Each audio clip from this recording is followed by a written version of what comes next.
2024 के चुनाव को लेकर सभी राजनीतिक पार्टियां मैदान में हैं और उसको लेकर चाहे कांग्रेस की बात करें, चाहे बीजेपी की बात करें, चाहे आम आदमी की पार्टी की बात करें या अन्य दलों की बात करें, तमाम के तमाम जो पार्टियां हैं जनता के बीच जाकर वादे भी कर रही हैं और दावे भी कर रही हैं। तो कितने दावे किस पार्टी के सही होंगे या कौन सी सरकार बनाएगी पार्टी, ये देखने वाली बात होगी। लेकिन फिलहाल जिस तरह से जनता के बीच जा रहे हैं और लोगों से वादे कर रहे हैं, किस तरह के वादे कर रहे हैं, दावे कर रहे हैं, क्योंकि 9 साल बीजेपी को हो रहे हैं और 9 साल के अंदर बीजेपी जो लगातार रैलियां कर रही है और अपनी योजनाओं का बखान करके लोगों को लुभाने की कोशिश कर रही है। लेकिन वही आम आदमी पार्टी दिल्ली के बाद पंजाब में जो है सरकार बनाई है, उसके बाद जो है हिमाचल की बात करें या हरियाणा में आज जिस तरह से तैयारी चल रही है, तो क्या नीतियां हैं जनता के लिए, किस तरह से जो है आगे बढ़ रही है आम आदमी पार्टी, क्या कहेंगे। आज कॉन्फ्रेंस भी की है आप लोगों ने और युवाओं की जो खासतौर पर मुद्दे भी उठाए। जी अनुराग। देखिए, सबसे पहले तो आपने कहा कि सारी पार्टियां मैदान में, कहाँ है मैदान में?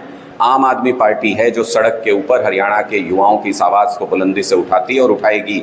हमने एक पूरा कार्यक्रम बनाया है क्योंकि हरियाणा के युवाओं के साथ अन्याय हो रहा है। क्या अन्याय हो रहा है? 1,80,000 रोजगार नौकरियां हरियाणा में खाली हैं, सरकारी नौकरियां। 3.5 लाख बच्चे सीईटी क्वालिफाइड हैं। सीईटी क्वालिफाइड का मतलब सरकार ने खुद एक टेस्ट रखा है कि नौकरी चाहिए तो इसको क्वालिफाई करना पड़ेगा। मतलब वो 3.5 लाख बच्चे जो है नौकरी के लायक हैं, सरकार के टेस्ट में पास हुए हैं। 1,80,000 नौकरी हैं, 3.5 लाख बच्चे हैं, ठीक उसके डबल। सारी नौकरियों पे क्यों नहीं दे देते?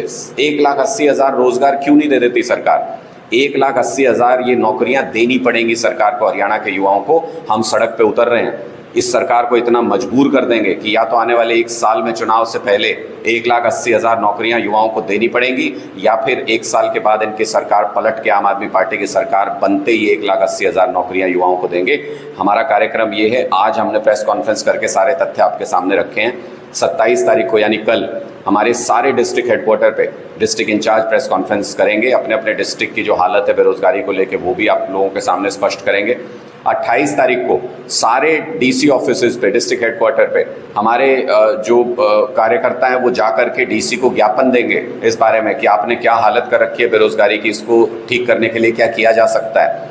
और इतनी चेतावनियों के बाद भी सरकार को बात समझ में नहीं आती है, तो 29 तारीख को हम मैदान में उतर रहे हैं। हमारे जो अध्यक्ष हैं, प्रदेश अध्यक्ष सुशील गुप्ता जी, वो गुड़गांव में युवाओं का और आम आदमी पार्टी कार्यकर्ताओं का नेतृत्व करेंगे, आंदोलन का नेतृत्व करेंगे।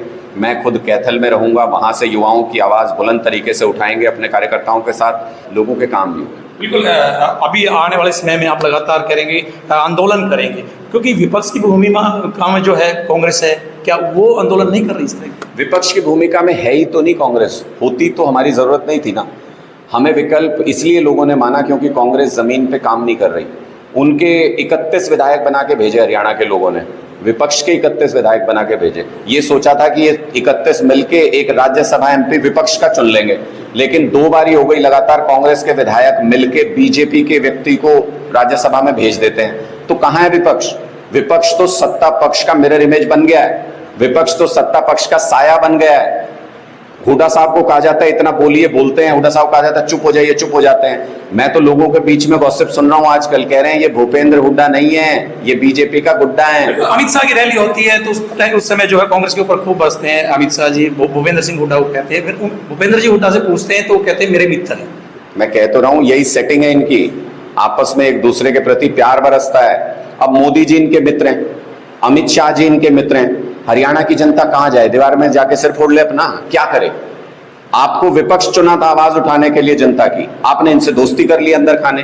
तो अगर ये दोस्त हैं तो विपक्ष में कोई चाहिए ना, आवाज उठाने के लिए कोई चाहिए ना। इसलिए लोगों ने अब आम आदमी पार्टी को असली विपक्ष हरियाणा में मान लिया है। लोगों का दिल जीतेंगे, सरकार बनाएंगे। बिल्कुल। ये थे अनुराग ढांडा जी, इनसे बात की तो इन्होंने जिस तरह से कांग्रेस और बीजेपी पर हमला बोला और साफ तौर पर यही भी कहा कि जो कांग्रेस है वो बीजेपी के साथ काम करती है, कहीं ना कहीं जो है एक दूसरे के साथ ही मिले हुए। इस वजह से जो है हरियाणा के अंदर विपक्ष बहुत जरूरी है। विपक्ष की भूमिका के लिए आने वाले समय में जो आम आदमी पार्टी जो है उतरेगी और युवाओं की, बुजुर्गों की, महिलाओं की तमाम आवाज जो है वो हरियाणा के लिए उठाएगी। जितेंद्र पांचाल, खबर फास्ट न्यूज, रोहतक।